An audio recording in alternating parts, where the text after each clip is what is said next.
जिन दिनों में मैंने ये सोचा था कि मैं इसकी तैयारी अब स्टार्ट करूं, उन दिनों में कोविड-19 जो है वो आ गया था। शुरू में जो अप्रोच एक तैयार करना थोड़ा मेरे लिए मुश्किल था, क्योंकि जो फैमिली में मेरे कोई भी गवर्नमेंट सर्विस में नहीं है, सिविल सर्विस में तो बहुत दूर की बात है। रीड दी एनसीईआरटीज थॉरली, एक एक लाइन को ऐसे पढ़ो जैसे कि वो एक गुरु मंत्र की तरह है। मैं रात को सोने से पहले 15 मिनट वर्ल्ड मैप और इंडिया का जो मैप था उसको देखती थी, और ये एक्सरसाइज मैंने हर दिन करी है।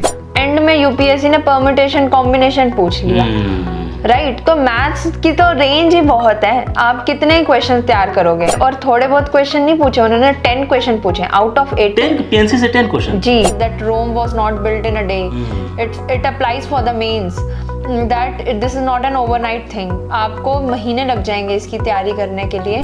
उसमें एक एक्सप्लेन्ड सेक्शन आता है। अच्छा। तो वो क्या होता है, काफ़ी डिटेल अच्छी एनालिसिस करके देता है आपको रीसेंट जो भी इश्यूज चल रहे हैं उसके। तो फिर सिर्फ उसी के सेक्शन को पढ़ने के लिए मैंने इंडियन एक्सप्रेस करा था। मुझे अपने हाथों से लिखे हुए नोट्स जो हैं अच्छे लगते थे। तो जब आप लिख कर कोई काम करोगे ना, तो आपको वो चीज़ें ज़्यादा अच्छे से याद होंगी। Instead of just reading the things, you will get the imprint of the thing you are writing on the paper. मैं राजपुरा टाउन डिस्ट्रिक्ट पटियाला पंजाब से हूँ। मैं एक जॉइंट फैमिली से बिलोंग करती हूँ, जो कि कॉमन मिडिल क्लास फैमिली है हमारी। मेरे फादर हैं जो कि अकाउंटेंट हैं, प्राइवेट जॉब है उनकी। मेरी मदर होम मेकर हैं, और मेरा छोटा भाई है। अच्छा। जो कि अपनी MBBS की पढ़ाई जो है वो कंप्लीट करके आगे की तैयारी कर रहा है। बाकी जो है मेरी तैयारी 2019 में कोर प्रिपरेशन इसकी शुरुआत हुई थी आफ्टर माय पोस्ट ग्रेजुएशन, और मैंने जो इसकी तैयारी है वो सोलली घर से ही करी थी।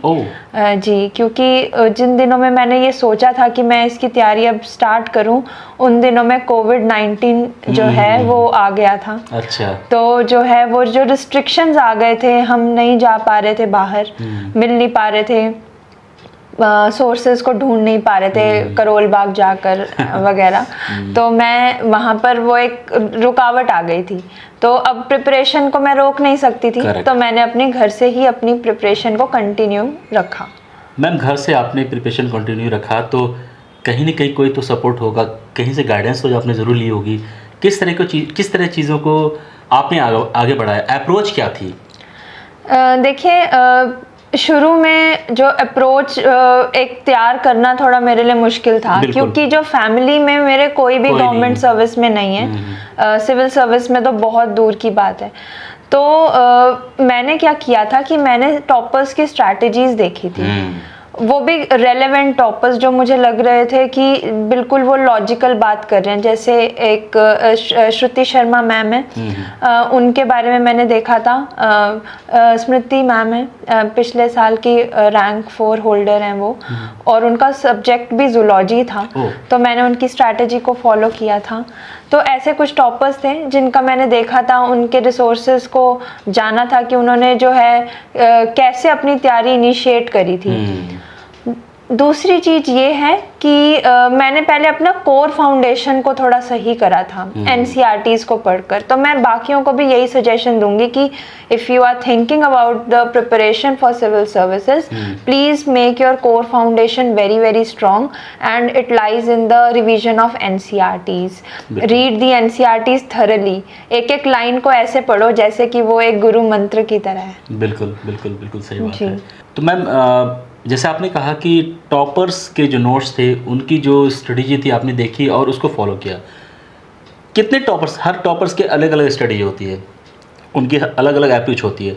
तो इसको कैसे आपने इन सभी के स्ट्रेटजीज़ को समझ के अपनी खुद की स्टडीज़ बनाई होगी, अपने खुद की आपने एक रास्ता तैयार किया होगा, लेआउट, उसमें आपने क्या किया था, क्या इंजीनियरिंग की थी? जी, तो होता क्या है कि हर टॉपर की बिल्कुल अपनी ही स्ट्रैटेजी होती है, और मुझे लगता है कि जो भी इस तैयारी में आ रहे हैं, आप सबकी भी अपनी ही स्ट्रैटेजी होनी चाहिए फर्स्टली। हाँ, आप उसमें सजेशंस ले सकते हो दूसरों के। तो मैंने क्या किया था कि जो मेरे लिए रेलेवेंट था, जैसे मुझे अपने हाथों से लिखे हुए नोट्स जो हैं अच्छे लगते थे, तो मैंने वही नोट्स बनाए थे। कुछ टॉपर्स क्या करते हैं कि वो डिजिटल नोट्स रखते हैं, अपने सॉफ्ट कॉपी वाले नोट्स होते हैं उनके, वो मैं नहीं करती थी।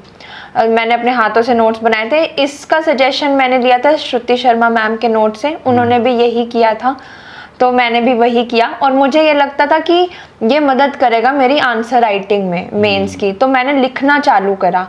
साथ ही साथ जैसे कुछ सब्जेक्ट्स हैं जो आपको याद करने में तकलीफ आती है, जैसे हिस्ट्री है, हिस्ट्री में डेट्स याद करने पड़ते हैं, इवेंट्स याद करने पड़ते हैं, तो जब आप लिख कर कोई काम करोगे ना तो आपको वो चीज़ें ज़्यादा अच्छे से याद होंगी। Instead of just reading the things you will get the imprint of the thing you are writing on the paper. तो इसीलिए मैंने राइटिंग वाला काम किया था, नोट्स बनाए थे, शॉर्ट नोट्स, क्रिस्प नोट्स ऐसे बनाओ ताकि आप उसको मल्टीपल टाइम रिवाइज कर सको। नोट्स बनाते वक्त सबसे पहले आप ये ध्यान दीजिए कि यूपीएससी की डिमांड क्या है। फर्स्टली आप ब्लाइंडली जो भी किताबों में लिखा हुआ है या कुछ भी सोर्स अवेलेबल है उसको सीधा अपने पेपर में उतार दो, this is not the right strategy. Think what you are writing.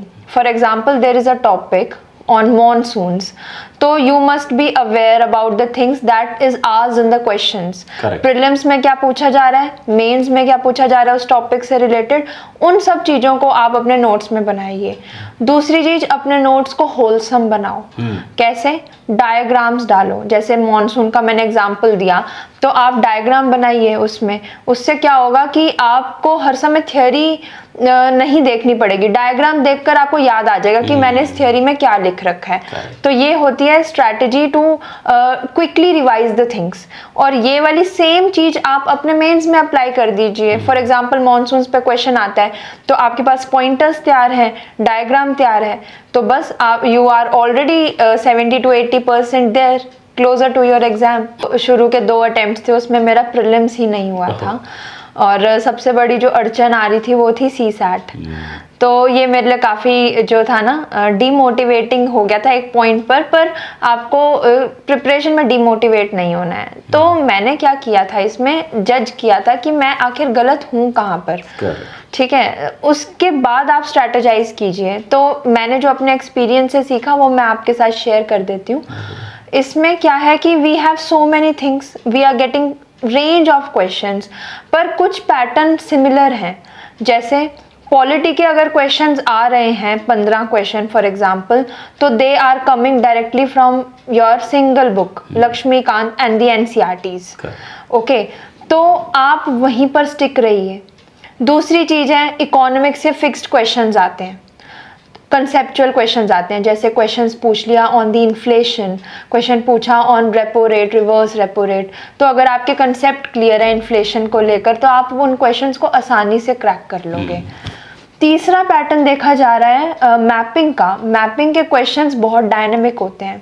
तो मैं इसमें क्या करती थी कि मैं रात को सोने से पहले 15 मिनट वर्ल्ड मैप और इंडिया का जो मैप था उसको देखती थी। मैं बस उसको देखती थी और ये एक्सरसाइज मैंने हर दिन करी है। बहुत बढ़िया। क्या करो आप कि एक कॉन्टिनेंट रख लो एक हफ्ते के लिए। जैसे अफ्रीका का कॉन्टिनेंट है, आप 15 मिनट उसी की तरफ देख रहे हो कि कौन सा जो देश है कहाँ पर है। इससे आपके माइंड में कहीं ना कहीं अंदाज़ा होगा। जैसे मैं आपको एक एग्जांपल देती हूँ, यूक्रेन का भी क्वेश्चन आया था पिछले प्रीलिम्स में, उन्होंने बॉर्डरिंग कंट्रीज पूछी थी, राइट। तो ये इवेंट से था रशिया यूक्रेन कॉन्फ्लिक्ट का, पर उन्होंने रशिया यूक्रेन कॉन्फ्लिक्ट पर कुछ नहीं पूछा, उन्होंने मैपिंग क्वेश्चन बना दिया वहाँ से, राइट। सो उसमें आप क्या करोगे, अगर आपको मालूम है, आपने यूरोप का मैप देख रखा है, तो आपको पता होगा कि बॉर्डरिंग कंट्रीज वहाँ पर कौन सी हैं और आप उस क्वेश्चन को आसानी से सॉल्व कर सकते हो। बहुत बढ़िया। तो ऐसे ही आपको करना है। मैपिंग के क्वेश्चन पर आप स्टिक रहिए, वो आसान क्वेश्चन है, सॉल्व कर लेंगे आप आराम से अगर ये प्रैक्टिस करेंगे।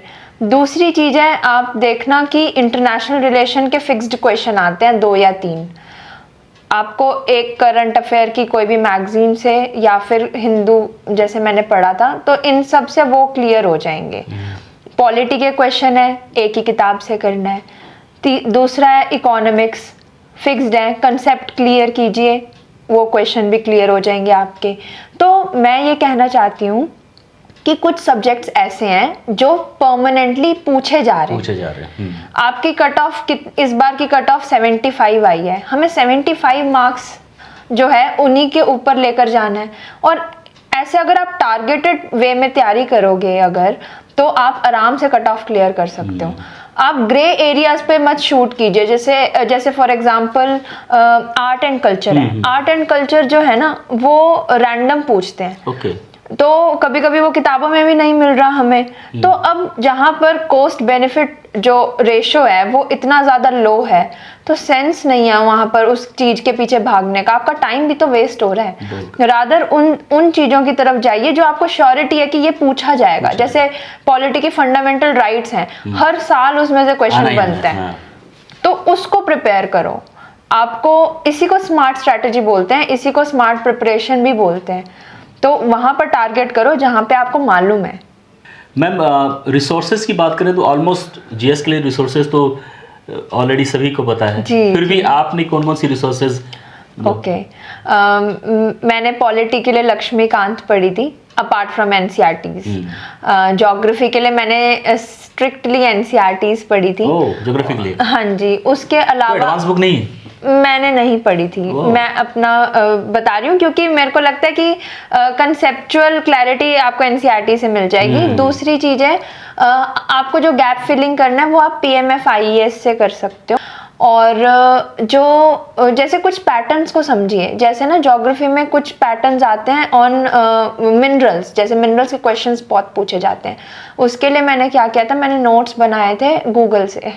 मैंने गूगल से जी, गूगल से आप जो है कुछ मिनरल्स पर डालिए, जैसे MMDR एक्ट है उसके अगर प्रोविजंस हैं उसके नोट्स मैंने बना लिए थे, क्योंकि ये एनसीईआरटी में नहीं था।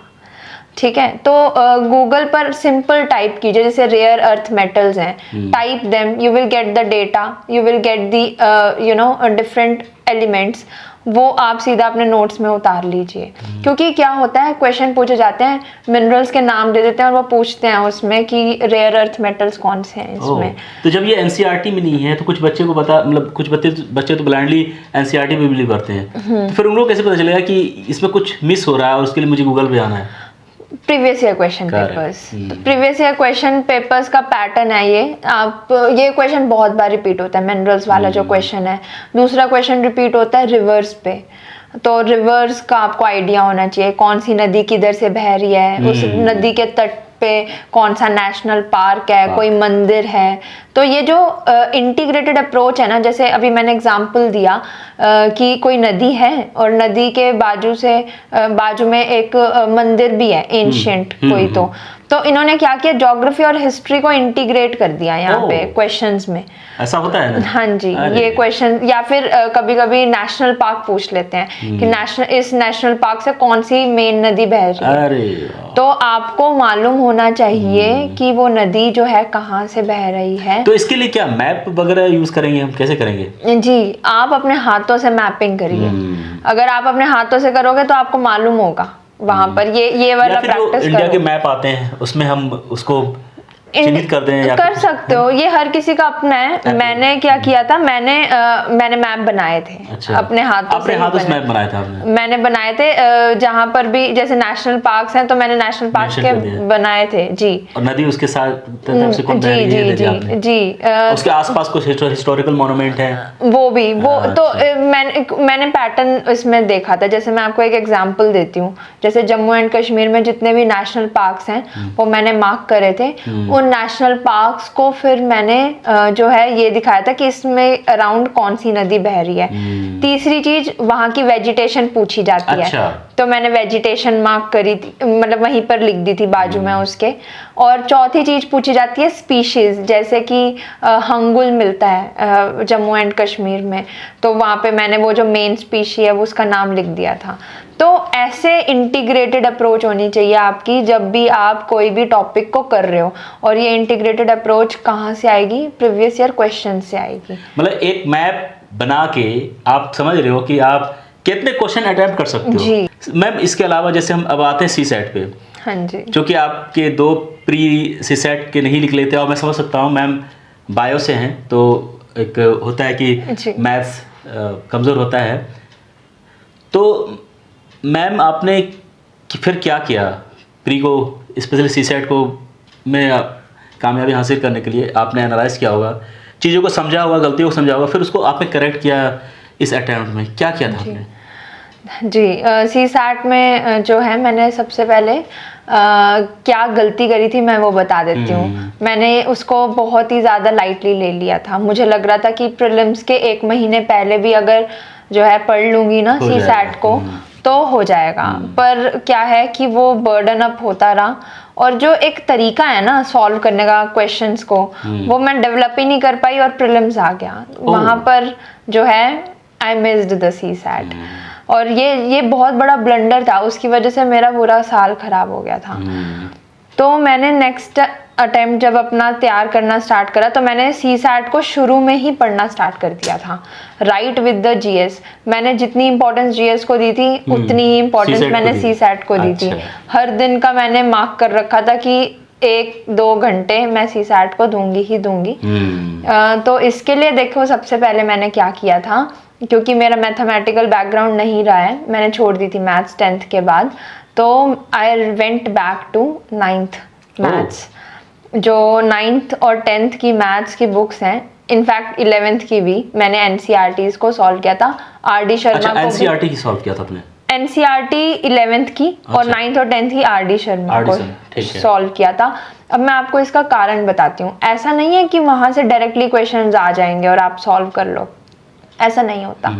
होता क्या है, मैथमेटिकल एबिलिटी डेवलप होती है। जैसे आप कोई भी क्वेश्चन सॉल्व कर रहे हो तो आप में वो लगातार मैथ्स को सॉल्व करने की एक तरीका आने लग जाता है, ठीक है। तो आप उससे टच में रहते हो कंसेप्ट्स के, कि क्वाड्रेटिक इक्वेशन कैसे सॉल्व करनी है। बाय चांस कोई क्वेश्चन है वहां पर क्वाड्रेटिक इक्वेशन बन गई, अब आपको सॉल्व ही नहीं करनी आती तो आप आगे का आंसर कैसे निकालोगे? कॉन्सेप्ट वहां से बेस मिल जाएगा। बेस, यस बिल्कुल। वो जो पहले बेस तैयार करो, फिर दूसरा काम क्या करो, वही है पैटर्न देखो किस पोर्शन में से कितने क्वेश्चंस आ रहे हैं, ठीक है। जैसे नंबर सिस्टम है, नंबर सिस्टम में से कोई बहुत क्वेश्चंस आ रहे हैं तो नंबर सिस्टम आपका तैयार होना चाहिए। क्लॉक का क्वेश्चन है तो क्लॉक का क्वेश्चन तैयार करो, ठीक है। डायरेक्शंस का क्वेश्चन है, डायरेक्शंस का क्वेश्चन तैयार करो। तो ऐसे आपको ना देखना पड़ेगा। अब कुछ चीजें जो आती ही नहीं है, साल भर साल वो आ ही नहीं रही हैं, तो ऐसे टॉपिक्स को मत छुओ।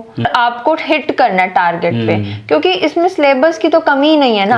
अब देखिए आपके पास इतने टॉपिक्स थे, एंड में यूपीएससी ने परम्यूटेशन कॉम्बिनेशन पूछ लिया, राइट। तो मैथ्स की तो रेंज ही बहुत है, आप कितने क्वेश्चन तैयार करोगे। तो जिनको पीएनसी नहीं आता था उनके तो क्वेश्चन चले गए, और थोड़े बहुत क्वेश्चन नहीं पूछे उन्होंने, 10 क्वेश्चन पूछे आउट ऑफ 18। पीएनसी से 10 क्वेश्चन? जी, indirectly directly there were 10 questions from PNC. 9th standard में 10th स्टैंडर्ड कहाँ पे? 11th में इंट्रोड्यूस होता है पीएनसी जी। अब हुआ क्या था कि मेरे को भी आइडिया नहीं था, और सी सैट का ऑलरेडी मेरे पास ट्रॉमा था जी। तो जब मैं एग्जाम हॉल में बैठी थी तो मैं ये सोच के गई थी कि मैं 55 क्वेश्चन तो अटेम्प्ट करूंगी ही करूंगी, पर वो जो पीएनसी के क्वेश्चंस थे वो भी सारे मुझसे नहीं बने। तो the question of numbers they drop drastically to 47 and I was really terrified at that time कि अब मैं क्या करूं।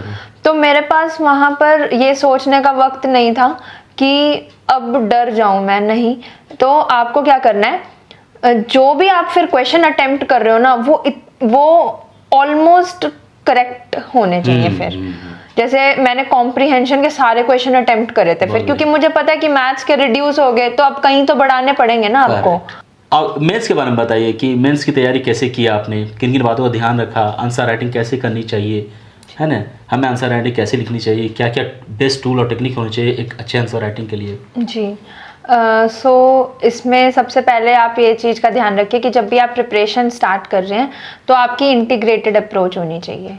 आप अगर सिलोज में तैयारी करोगे कि पहले प्रीलिम्स निकाल लेते हैं फिर मेंस देखेंगे, तो ये वाली अप्रोच बिल्कुल भी काम नहीं करेगी। जी it is very risky. Risky क्या, it is suicidal attempt. Okay, so आपकी तैयारी मिला के होनी चाहिए। प्रीलिम्स आप पैरेलली तैयार करो मेंस के साथ। अब करना क्या है इसमें, आपका तरीका आपके लाइफस्टाइल में होना चाहिए। जैसे आपने कोई न्यूज़ पढ़ी, उस न्यूज़ के बारे में आपको एनालिसिस करने आना चाहिए। जैसे अभी रिसेंटली इलेक्टोरल बॉन्ड स्कीम जो है, सुप्रीम कोर्ट ने उसको जो है रोक दिया है ना, तो आपको एनालिसिस होना चाहिए कि वो जो उसका प्रीलिम्स का पार्ट होना चाहिए सबसे पहले तो, कि वो कब आई थी स्कीम, कब लॉन्च हुई थी, उसके ऑब्जेक्टिव्स क्या थे, पहले क्या होता था, अब इलेक्टोरल बॉन्ड के बाद क्या बदला। Now come to the things like positive impact क्या आया उसका, then come to the negative implications, then come to that point कि इसमें भी कुछ बदलाव या रिफॉर्म्स हो सकते हैं, वे फॉरवर्ड। तो आप किसी भी न्यूज़ को अगर आप देख रहे हो एज एन एस्पिरेंट, तो उसमें आपके पास एक एनालिटिकल अप्रोच होनी चाहिए। ये जो एलिफेंटाइन साइज जो सिलेबस है उसको कवर करने का एक ही मंत्र है, दैट इज़ रिवीजन। तो ये रिवीजन तभी पॉसिबल हो पाएगी अगर आप नोट्स तैयार कर लेंगे अपने। तो पहले नोट्स पर फोकस कीजिए, सारी चीज़ों के नोट्स बनाइए और क्रिस्प नोट्स बनाइए। मतलब आपको ये नहीं है कि पूरे पेजेस भर देने हैं, बनाइए एक पेज के नोट्स, एक कोई पर्टिकुलर टॉपिक, उसके नोट्स तैयार करो, उसमें स्पेस ज़रूर छोड़ना वैल्यू एडिशन के लिए, ताकि उसमें अगर फ्यूचर में कोई बदलाव आ रहा है तो आप वो डाल सकें। दूसरी चीज़ है focus on your optional, timely focus करना। ये मत सोचना कि प्रीलिम्स के बाद ऑप्शनल की तैयारी स्टार्ट करेंगे, नहीं, इसकी तैयारी पहले ही हो जानी चाहिए। प्रीलिम्स से भी पहले जो महीने होते हैं उसमें आपके ऑप्शनल के नोट्स एकदम तैयार हो जाने चाहिए। क्योंकि क्या है कि कुछ ऑप्शनल्स ऐसे होते हैं जिसमें आपको बहुत याद करना पड़ता है, जैसे कि मेरा ऑप्शनल था जूलॉजी में। आपको इतना रिवीजन करना पड़ता है, इतना रिवीजन करना पड़ता है कि आप जो है मतलब आपका पूरा माइंड उसमें लग जाएगा। और साथ ही साथ उसमें एक और चैलेंज ये है कि उसका आपके जीएस के साथ ओवरलैप नहीं है कहीं पर। तो आपको जितनी ही फोकस जीएस पे करना पड़ रहा है, उसका डबल फोकस आपको अपने सब्जेक्ट पर करना पड़ रहा है। तो मेरे को इस वजह से जो है रिवीजन बहुत ज़्यादा इम्पॉर्टेंट लगा। स्ट्रक्चर्ड होने चाहिए आपके नोट्स, ये सबको मालूम ही होगा, इंट्रोडक्शन, बॉडी, कंक्लूजन। लेकिन इंट्रोडक्शन आपका कैसा होना चाहिए? इंट्रोडक्शन आपका ऐसा हो जो कि एकदम यूनिक हो और क्रिस्प और छोटा हो। पैराग्राफ नहीं लिखना बहुत बड़ा, छोटा इंट्रोडक्शन डालिए, पर वो यूनिक हो। Unique in a way like data के ऊपर बना सकते हो आपको इंट्रोडक्शन। एथिक्स के जो इंट्रोडक्शन होते हैं यूजुअली कोटेशंस पे बन जाते हैं, तो आप ऐसे जो है ना कोट्स तैयार करिए, ऐसे डेटा तैयार करिए अपने लिए, लिमिटेड डेटा, पर उन्हीं डेटा को फिर रिवाइज भी करते रहिए। जो बॉडी है आपका उसको डिवाइड कर लीजिए इन मल्टीपल सेगमेंट्स, ठीक है। उससे क्या होता है, इंटरैक्टिव बनता है। कोई भी चीज़ है तो उसका पॉलिटिकल इम्पैक्ट क्या है, सोशल इम्पैक्ट क्या है, उसका इकोनॉमिक इम्पैक्ट क्या है। ये तो हो गया एक ये वाली तरीके। कभी कभी क्या होता है, जैसे इम्पैक्ट पूछे जाते हैं तो short term impact, mid term impact, long term impact, ये और क्या आप वैल्यू एडिशन कर सकते हैं। वहाँ पर आप डायग्राम्स बना सकते हैं, मैप बना सकते हैं। डायग्राम्स में भी अलग अलग टाइप के डायग्राम्स होते हैं, पाई चार्ट्स होते हैं। जैसे मैं आपको एक सजेशन दूंगी, इकोनॉमिक्स का जो पेपर होता है GS 3, उसमें आप ग्राफ डालिए, ठीक है। इकोनॉमिक्स में डेटा बहुत रेलेवेंट होता है, तो वहाँ पे आप इकोनॉमिक्स सर्वे को कोट कीजिए। और इसके लिए आपको क्या करना पड़ेगा, आपको अपने लिए नोट्स तैयार करने पड़ेंगे। मल्टीपल सोर्स से नोट्स तैयार कीजिए और वो नोट्स क्रिस्प होने चाहिए कि बस अब आपको यही 10 लाइनें जो हैं उनको पढ़ना है इस टॉपिक से रिलेटेड, उसके बाहर नहीं जाना है।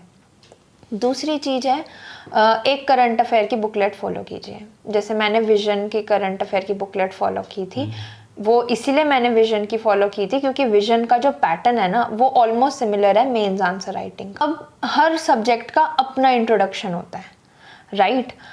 तो इंट्रोडक्शंस ऐसे ही बनने चाहिए। जैसे ज्योग्राफी है, ज्योग्राफी में यूजुअली डेटा अगर आ जाता है, जैसे फॉर एग्जांपल इकोनॉमिक कंसेप्ट है ज्योग्राफी का, पॉपुलेशन से रिलेटेड है, वहाँ आप डाल सकते हो कि जो है यूएन के डेटा से अकॉर्डिंग पता चला है कि इंडिया की जो पॉपुलेशन है वो 1.4 हो चुकी है, अभी रिसेंटली ऐसे बताया बिलियन हो चुकी है, ठीक है। तो ऐसे ऐसे आप डेटा डाल सकते हो। लेकिन फॉर एग्जांपल कोई ऐसी है, मॉनसून पे क्वेश्चन है, एल नीनो पे क्वेश्चन है, वहाँ पे आप डेफिनेशन से इनिशिएट कीजिए। एथिक्स है, वहाँ कोर्ट से इनिशिएट कीजिए, राइट। या फिर कोई इम्पोर्टेंट पर्सनालिटी है, उनके एग्जाम्पल से इनिशिएट कीजिए। तो ऐसे करके होता है। लेकिन यहाँ पे अब इम्पोर्टेंट क्या है, जितना इम्पोर्टेंट फर्स्ट इम्प्रेशन होता है ना, लास्ट इम्प्रेशन भी उतना ही इम्पोर्टेंट होता है। अच्छा। और वो एक सिविल सर्वेंट के लिए ज़्यादा इम्पोर्टेंट है। क्यों? क्योंकि कंक्लूजन में आपसे वो वे फॉरवर्ड देख रहे होते हैं। तो कंक्लूजन आपका ना हमेशा पॉजिटिव होना चाहिए। करेक्ट। कंक्लूजन की जो एंडिंग होनी चाहिए ना, वो ऐसी इररेलेवेंट नहीं होनी चाहिए। यस, वो इस हिसाब से होनी चाहिए कि चाहे कितनी ग्रिम रियलिटी हो, जैसे करप्शन पे क्वेश्चन है, लेकिन आपने उसको एक पॉजिटिव नोट पे एंड करा कि ये रिफॉर्म्स होंगे तो करप्शन जो है हमारी सोसाइटी से हट जाएगा। बहुत बढ़िया। तो कंक्लूजन आपके ऐसे ही एंड होने चाहिए। बहुत बढ़िया। तो क्वेश्चन में फिर उससे क्या होता है कि मज़ा आता है। इंट्रोडक्शन के अपने मार्क्स होते हैं, कंक्लूजन के अपने मार्क्स होते हैं, बाकी बॉडी के तो चलो उसमें तो आप लिख ही दोगे, क्योंकि आप इतना पढ़ रहे हो तो आप लिख दोगे, ऐसा नहीं है। बाकी आप प्रैक्टिस बहुत करो। Don't wait for prelims to end कि उस 3 महीने में हम प्रैक्टिस कर लेंगे, ऐसा नहीं हो पाएगा। This is not a magic wand नहीं है। जैसे वो बोला जाता है ना कि that Rome was not built in a day, it applies for the mains, that this is not an overnight thing. आपको महीने लग जाएंगे इसकी तैयारी करने के लिए, तो ये तैयारी पहले ही इनिशिएट कर दीजिए।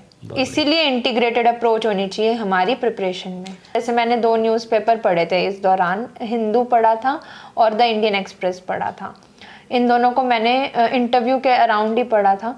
तो इससे क्या था, मुझे आइडिया रहता था। इंडियन एक्सप्रेस मैंने क्यों पढ़ा था वो मैं बता देती हूँ। उसमें एक एक्सप्लेन्ड सेक्शन आता है। अच्छा। तो वो क्या होता है, काफ़ी डिटेल्ड अच्छी एनालिसिस करके देता है आपको रीसेंट जो भी इश्यूज चल रहे हैं उसके। तो फिर सिर्फ उसी के सेक्शन को पढ़ने के लिए मैंने इंडियन एक्सप्रेस करा था जी। बाकी तो द हिंदू तो मैंने थ्रू आउट द प्रिपरेशन करा है। तो इंटरव्यू की भी आपको ऐसी तैयारी करनी चाहिए। दोस्तों, ये पहला इंटरव्यू है इस सीज़न का जिसमें मैंने क्वेश्चन बहुत कम पूछे मैम से।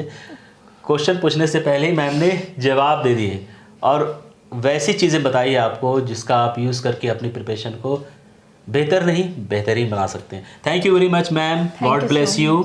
आपको जो भी जिम्मेदारी मिलेगी, IAS IPS IAS बन रही हैं आप, और मुझे पता है आप बाखूबी अपने रोल और रिस्पॉन्सिबिलिटी को अच्छे से निभाएंगी, जो भी गवर्नमेंट तरफ मिलेगी।